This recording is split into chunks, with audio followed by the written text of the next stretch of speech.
தென்னாருடைய சிவனே போற்றி, எந்நாட்டவருக்கும் இறைவாக போற்றி, காவாய் கனகத்திரளை போற்றி, கைலை மலையானே போற்றி போற்றி. கோவிந்த நாம சங்கீர்த்தனம். கோவிந்தா கோவிந்தா. சீதாராம யசோதராம ஜெயராம ராமா லக்ஷ்மண அனுமந்த ஆஞ்சநேயா ஐயனே மெய்யனே உத்தமனை சத்தியனே பூமியில் பிறந்தவரே கருப்பா ராயா கருமலையானே எங்களை ஈண்டெடுத்த தாயும் தந்தை மாவரே. ஆன்மீக மெய் என்பர்களுக்கும் பக்தகுடி பெருமக்களுக்கும் அனைவருக்கும் வணக்கம். நமது பரமக்குடியில் தெளிச்சாத்தநல்லூர் கிராமத்தில் ராஜா நகர் என்னும் இடத்துல ஸ்ரீ மகா ஈஸ்வர குப்த சாத்தனார் ஆலய திருப்பணி நடைபெற்று கொண்டிருக்கிறது. அதாவது நம்ம கருப்பனுடைய திருப்பணி கைங்கரியம் இங்கே நடைபெற்று கொண்டிருக்கிறது. கல்கி சேவா அறக்கட்டளை என்ற மெய்யன்பர்கள் மூலமாக பரம்பைவாழ் நகர் பக்தகோடி பெருமக்களும் பிற ஊர்களில் இருக்கக்கூடிய பக்தகோடி பெருமக்களிடம் இருந்து நன்கொடை பெற்று இந்த திருப்பணி நல்லா நடைபெற்று கொண்டிருக்கிறது.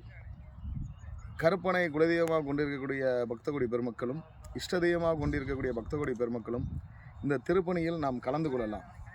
இந்த திருப்பணியை பற்றி இன்று முதல் நாங்கள் தினந்தோறும் ஒரு வீடியோ போட்டுக்கிட்டே இருக்கோம்.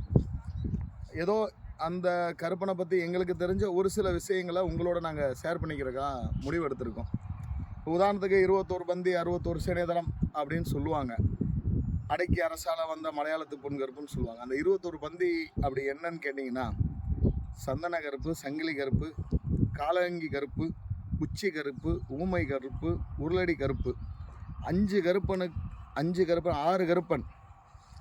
கருப்பனுக்கு 7வதாக எஜமானாக பெரிய கருப்பன் தான் பிறக்க அந்தி மாடன், சந்தி மாடன், ஆகாய மாடன், சுடனை மாடன், லாடன் என்ற சன்னியாசி ஆக மாடன் வகை 5, கருப்பன் வகை 7, 5 7 12, சங்கன் சமயன் 12 2 14, சோனை சப்பானி 14 2 16, வீரபத்ரன் என்னும் அக்னி வீரன் அடங்காத இருளன் 16 2 18.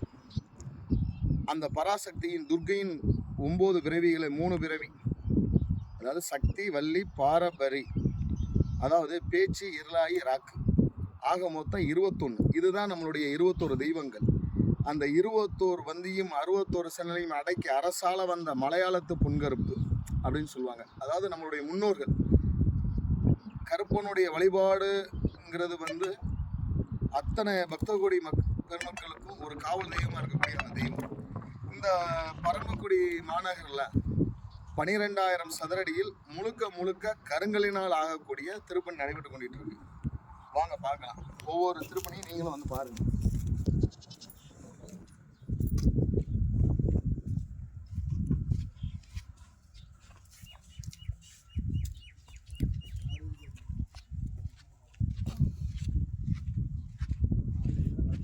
இது நம்ம 18ஆம் படி கருப்பணசாமிக்கு 18 படியில் பெரிய கருப்பனை அமைக்கக்கூடிய சன்னதிக்கான பேஸ்மெண்ட்டை வேலை நடந்துகிட்ருக்கு. இந்த பேஸ்மெண்ட்டை வேலை பார்த்தீங்கன்னா நம்ம கருங்கல்லால் முழுசாக கட்டுறதுனால இது கீழே 12 அடி ஆழத்தில் இருந்து நம்ம முண்டுக்கல்ல வச்சு 4 அடி சுத்து செவரு அந்த அளவுக்கு நம்ம இந்த பேஸ்மெண்ட்டை வலுவாக போடணும். வலுவாக செஞ்சால் மட்டும்தான் இந்த கருங்கல்லான திருப்பணிக்கான அடித்தளம் அருமையாக அமையும்.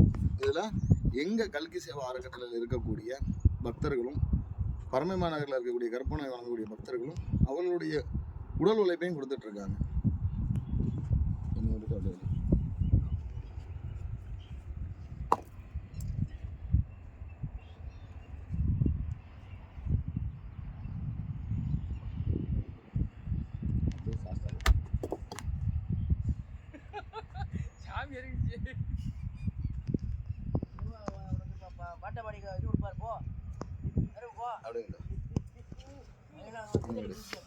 இப்போ பார்த்தீங்கன்னா நம்மளுடைய கோயிலில் மகா ஈஸ்வர குப்த சாத்தனார் மூலவர் சாஸ்தா சிவலிங்கத்தில் சாஸ்தா மடியில் உட்காந்துருக்கக்கூடிய ஒரு அமைப்பில் இங்கே இருக்குது. தென் தமிழகத்தில் எங்கும் இல்லாத ஒரு அமைப்பாக இந்த இடத்துல அமைக்க போகிறோம். அதுக்கான பேஸ்மெண்ட்டுக்கான வேலை முடிவு பெற்றது. அது இதோடைய திருப்பணி.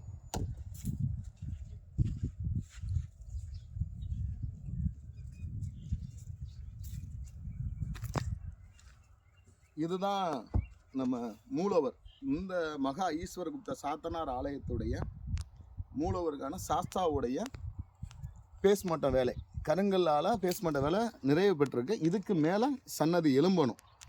அடுத்து நம்ம ஆலயத்தில் வெக்காளியம்மன் பேச்சியம்மனுடைய சன்னதி மொத்தம் 3 அடி உயரத்தில் கருங்கல்லால் செய்யப்பட்டுள்ளது. பாருங்கள்.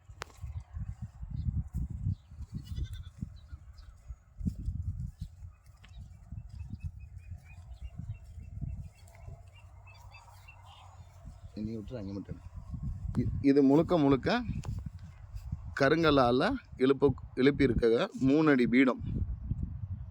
இது வெக்காளியம்மனுடைய பீடம், இது பேச்சியம்மனுடைய பீடம் அப்படின்னு.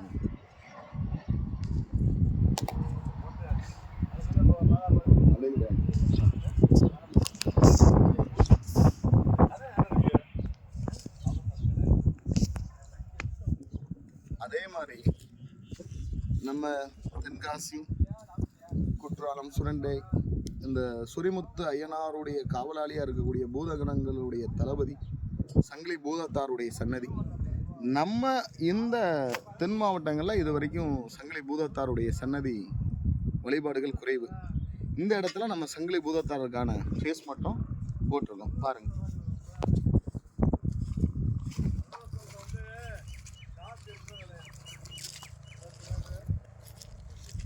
ஃபேஸ் மட்ட வேலைகள் நடைபெற்று கொண்டிருக்கிறது.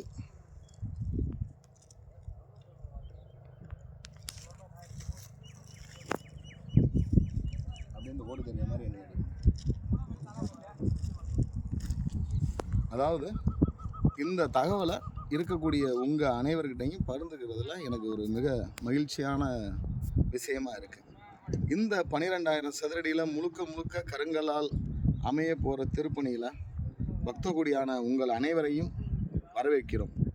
உங்களால் முடிந்த உடல் உழைப்பையும் பொருள் உதவியையும் செய்து கொடுத்தால் எங்களை போன்ற சிறுவர்கள் இந்த ஆலய திருப்பணியை தொடர்வதற்கு எங்களுக்கு உறுதுணையாக இருக்கும். தினமும் கருப்பனை பற்றி ஒவ்வொரு வரி பாடல்கள் உங்களுக்கு நாங்கள் சொல்கிறோம். அது மட்டும் இல்லாமல் எங்களுக்கு தெரிஞ்ச விஷயத்த உங்கள்கிட்ட நாங்கள் சொல்கிறோம். அது சரியாக இருந்தால் ஏற்றுக்கிறீங்க, பிழையாக இருந்தால் நீங்கள் தாராளமாக எங்ககிட்ட அந்த பிழையை திருத்துக்கிறதுக்கு ஒரு வாய்ப்பாக அமையட்டும் நாங்கள் கேட்டுக்கிறோம். இந்த திருப்பணிக்கு முண்டுக்கல், கருங்கல், ஜல்லி, எம்சாண்டு எல்லா பொருளும் தேவைப்படுகிறது. நன்கொடையாளர்களை வரவேற்கிறோம். உங்கள் கையாலேயே இதுக்கு தேவையான பொருட்களை நீங்களே வந்து இறக்கலாம். நீங்கள் அந்த இறக்கின பொருளை நீங்களே உங்கள் கையால் எடுத்து இந்த பேஸ்மட்டத்தையும் இந்த கோயில் திருப்பணி வேலைகளையும் பார்க்கலாம். என்ன ஒரு விஷயம்னா, 1000 ஆண்டுகள் நிலைக்கக்கூடிய ஒரு கருங்கல்லால் நம்ம கட்டக்கூடிய கோயில். நமக்கு அப்புறமும் இன்னும் 1000 ஆண்டுகள் தானாலும் நம்ம கையால் எடுத்து வைக்கக்கூடிய ஒரு திருப்பணி, ஒரு தெய்வத்துடைய காரியம் இன்னும் 1000 ஆண்டு ஆனாலும் உங்கள் பேரை சொல்லும். அதனால் அனைவரையும் இந்த கோயிலுடைய திருப்பணிக்கு அன்போடு அழைக்கிறோம். ஸ்ரீ கருப்பண சுவாமியே நமோ நமக.